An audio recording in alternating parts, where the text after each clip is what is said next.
Welcome to my channel. আমার চ্যানেলে তোমাদের স্বাগত জানাই। তো আজকে চলে এসেছি মাধ্যমিক 2024, অর্থাৎ তোমরা যারা 2024-এ মাধ্যমিক দিয়েছিলে এবং যারা একাদশ শ্রেণীতে উত্তীর্ণ হয়েছ, তোমরা যেন তোমাদের ফার্স্ট সেমিস্টার এবং সেকেন্ড সেমিস্টার অর্থাৎ দুটো সেমিস্টারই তোমাদের কিন্তু একাদশ শ্রেণীতে পরীক্ষা হবে।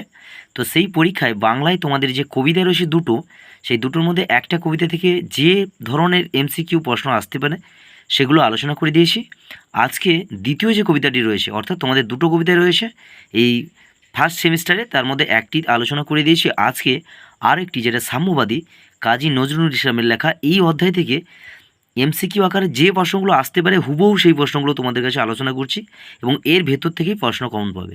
তবে একটা কথা বলে রাখি, আগের যেমন ছোটোবেলায় আমরা মুখস্থ করতাম, এই এমসিকিউ প্রশ্ন যদি আমি উত্তর সঠিকভাবে দেওয়ার জন্য আমাকে কিন্তু কবিতাটা সঠিকভাবে মুখস্থ করতে পারে। তুমি বোঝো আর না বোঝো, কিন্তু মুখস্থটা ঠিক করে করতে হবে, তবেই কিন্তু এমসিকিউ উত্তর সঠিকভাবে দেওয়া যাবে। তো আজকে আমি আলোচনা করি এই অধ্যায়ের কিছু এমসিকিউ। আমি কিন্তু তোমাদের কাছে শুধু প্রশ্ন এবং তার সঙ্গে সঙ্গে উত্তরগুলো বলে যাব, অপশানগুলো আমি আর বলছি না। তো তোমাদের প্রথম রয়েছে সাম্যবাদী কবিতাটি যে কাব্যগ্রন্থের অন্তর্গত, এটি হবে সর্বহারা। অপশানগুলো দেখছো, অপশানের মধ্যে হবে সর্বহারা। পরবর্তীতে সাম্যবাদী কবিতাটি যে পত্রিকায় প্রকাশিত হয়েছিল, এটি হবে লাঙ্গল পত্রিকায়। চারটা অপশান আছে, কোনটা তোমাকে দাগাতে হবে। অর্থাৎ এইভাবে কিন্তু এমসিকিউ আকারে প্রশ্ন আসবে, শুধুমাত্র এমসিকিউ আকারেই প্রশ্ন আসবে, আর কোনো রকমের প্রশ্ন আসবে না। এভাবে তোমাকে কিন্তু কোনটা ঠিক সেটাই দাগ দিতে হবে। পরবর্তীতে সাম্যবাদী কবিতাটি লাঙ্গল পত্রিকায় যে সংখ্যায় প্রকাশিত হয়েছিল, এটি হলো পৌষ। পরবর্তী প্রশ্ন, কনফুসিয়াস ছিলেন একজন দার্শনিক, ইহুদি ছিল একটি জাতি। সাঁওতাল শব্দটি যে শব্দভাণ্ডার থেকে এসছে, এটি হবে বাংলা শব্দভাণ্ডার থেকে এসছে। পরবর্তী প্রশ্ন চলে যাই। পরবর্তী প্রশ্ন হলো চার্বক হলেন একজন কি? একজন হবে ক ঠিক, খ ভুল। পরবর্তীতে কনফুসিয়াস যেখানকার দার্শনিক ছিলেন, এটি হবে চীনের। পরবর্তী প্রশ্ন, কবি যে গান গাওয়ার কথা বলেছে, এটি হবে সাম্যের গান। অপশানগুলো দেখতে পাচ্ছ, চারটে করে দেওয়া আছে, তার মধ্যে কিন্তু একটা তোমায় করতে হবে যেটা ঠিক। পরবর্তী প্রশ্ন, কবি যেখানে সাম্যের গান গাইতে চান, সেখানে এসে এক হয়ে গেছে সব কি? বাধা ও ব্যবধান। পরবর্তী প্রশ্ন, অর্থাৎ 11 নম্বর প্রশ্ন দেখতে পাচ্ছ, কবি যেখানে সাম্যের গান গাইতে চান, সেখানে মিশেছে কি? সকল মত। পুঁথি ও কেতাব শব্দটির অর্থ হলো সংস্কৃত ও আরবি। পরবর্তীতে কোরআন যাদের ধর্মগ্রন্থ, এটা হবে মুসলমান। পরবর্তীতে ত্রিপিটক যে ভাষা লেখে হবে পলি ভাষায়। আমি আগেও বলে রেখেছি, এখনও বলছি, আমি শুধু খালি উত্তরগুলোর সঙ্গে সঙ্গে তোমাদের যে অপশানটা ঠিক সেটাই বলে দিচ্ছি। তোমরা কিন্তু সাইডে যে অপশানগুলো দিয়েছে সেটাও দেখতে পারো। আমি শুধুমাত্র সময় নষ্ট যাতে না হয় তার জন্য শুধুমাত্র প্রশ্নের সঙ্গে সঙ্গে উত্তরটা বলে দিচ্ছি। ত্রিপিটক যতগুলি ভাগে বিভক্ত, এটি হবে 3 ভাগে। জেন ব্যবস্থা যাদের ধর্মগ্রন্থ, এটি হবে পারসিক। গ্রন্থ সাহেব যার ধর্মমতের কথা আছে, সেটা হবে গুরু নানক। কবি যে জন্য ধর্মগ্রন্থের পড়ার কথা বলেছেন, সেটি হলো শখের জন্য। ধর্মগ্রন্থ পাঠ হলো কবির মতে একটা পণ্ডশ্রম। তাজা ফুল যেখানে ফোটে, সেটা হবে পথের ধারে। সকল কিতাব যেখানে রয়েছে, সেটা হবে মানুষের হৃদয়ে। কবির মতে মানুষের মধ্যে সমস্ত গ্রন্থের পাশাপাশি আর যা রয়েছে, সেটি হলো সমস্ত কালের জ্ঞান। আবারও বলে রাখি, 4টা অপশান আছে, তার মধ্যে যেটা ঠিক আমি কিন্তু সেটাই শুধু বলে যাচ্ছি। সকল শাস্ত্রের খোঁজ পাওয়া যাবে যেখানে, সেটা হলো নিজের প্রাণের মধ্যে। পরবর্তীতে মানুষ দেবতাকে খোঁজে ফেরে কোথায়? মৃত পুঁথির কঙ্কালে। ঝুট শব্দটি যে শব্দ থেকে এসছে, এটি হবে হিন্দি শব্দ। সত্যের পরিচয় পেয়েছিল কে? ঈসা মুসা। মদিনা যে ধর্মের পবিত্র ক্ষেত্র, সেটি হবে কি তোমাদের? এখানে হবে মুসলিম। এখানে অপশানটা হবে মুসলিম। পরবর্তীতে ঈসা বলেন ইসলাম ধর্মের একজন নবী ও রসুল। দুটো অপশান হবে, অর্থাৎ অপশানটা হবে এখানে ক ও খ দুটোই। বুদ্ধগয়া যে নদীর তীরে অবস্থিত হবে? ফল্গু নদীর তীরে।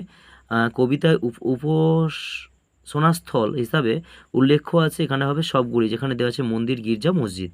ঈশ্বর যেখানে অবস্থান করে, সেটি হবে অমৃত হিয়ার নিভৃত অন্তরালে। বাঁশির কিশোর যা গাইলেন, মহাগীতা। আচ্ছা, বাঁশির কিশোর বলতে কাকে বোঝানো হয়েছে? এখানে ভগবান কৃষ্ণকে। মেষের রাখাল বলতে কি বোঝানো হয়েছে? অবশ্যই প্রশ্নটা একটু দেখে রাখবে। নবী হলো ঈশ্বরের দূত। পরবর্তী প্রশ্ন, শাক্যমুনি হলেন, এখানে শাক্যমুনি হলে গৌতম বুদ্ধ, এবং গৌতম বুদ্ধের শাক্যমুনি বলা হয়েছে কেননা তিনি শাক্য বংশে জন্মগ্রহণ করেছিলেন। পরবর্তীতে শাক্যমুনি যা ত্যাগ করেছিলেন, সেটা হবে কি? রাজ্য ত্যাগ করেছিলেন। পরবর্তী প্রশ্ন, শাক্যমুনি যে কারণে রাজ্য ত্যাগ করেছেন, সেটি হলো মানুষের দুঃখ বেদনা দূর করার জন্য। চলে যাই পরবর্তী প্রশ্নে। তোমাদের পরবর্তী প্রশ্ন রয়েছে, আরব দুলাল বলতে কাকে বোঝানো হয়েছে? এখানে আমি হজরত মোহাম্মদকে। কোরআনের সমগান হলো কি? কোরআনের সাম্যের গানকে বলা হয়েছে। সবচেয়ে শ্রেষ্ঠ মন্দির বা কাবা হলো কি? মানুষের হৃদয়। এখানে বসি গাইলেন তিনি, এখানে তিনি কি গিয়েছিলেন? তিনি হলেন কি? হজরত মোহাম্মদ। ওইখানে বসি গাইলেন তিনি যা গাইলেন, সেটা হবে কোরআনের সামগান। ত্যাজিল রাজ্য, যিনি রাজ্য জয় করেন তার নাম সাক্ষ্যমণি। এই রণভূমি বাঁশির কিশোর গাহিলেন, যা গাইলেন সেটা হবে মহাগীতা। পরবর্তী এখানেই বসে লুটাইয়া পড়ে, যা লুটাইয়া পড়ে এখানে হবে সকল রাজমুকুট। খুঁজে পাবে সখা, যা খুঁজে পাবার কথা বলা হয়েছে এখানে হবে সকল শাস্ত্র। পরবর্তীতে সকল কালের জ্ঞান যেখানে রয়েছে সেটা হবে মানুষের মধ্যে। কবিতায় যে পার্বত্য জাতির উল্লেখ করা আছে সেটা হবে গারো। পরবর্তীতে কবিতায় উল্লেখিত ভারতীয় দার্শনিক হলেন কি, এখানে চার্বাক, চার্বাকের কথা বলা হয়েছে।